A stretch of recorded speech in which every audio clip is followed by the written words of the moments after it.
咁點知突然之間佢伸手就想抱起我個女。認住高矮拐子佬海港城搶人，就係呢兩個大陸人啦。一個有成6尺高，大大隻隻咁，兩個都講普通話㗎。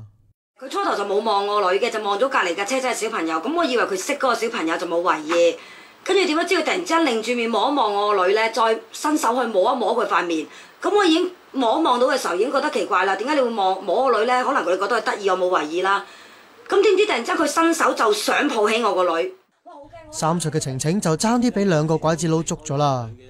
即刻就衝埋去問佢做乜嘢，跟住佢就講咗幾句我唔識聽嘅鄉下話，跟住就走咗。咁嗰刻我反應就係我好驚啊！我唔知點樣可以做，我唯有就攬住個女。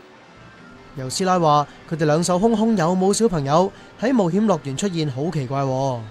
跟住佢仲載住一個藍色嘅人，就係佢啲同黨嚟嘅。跟住佢同我同黨講咗幾句嘢，兩個就離開咗冒險樂園。我就追出去影低佢哋相。佢之後再同尖沙咀海港城啲食 Q 投訴。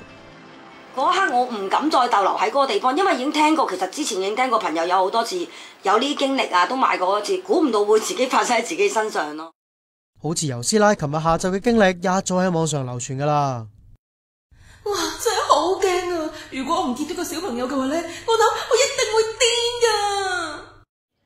有傳喺迪士尼就有2個細路俾人拐走咗，亦有人話拐子佬喺深水埗港鐵繁忙時間度捉人，好彩有乘客喝住咋。唉，總之各位媽咪小心啲啦。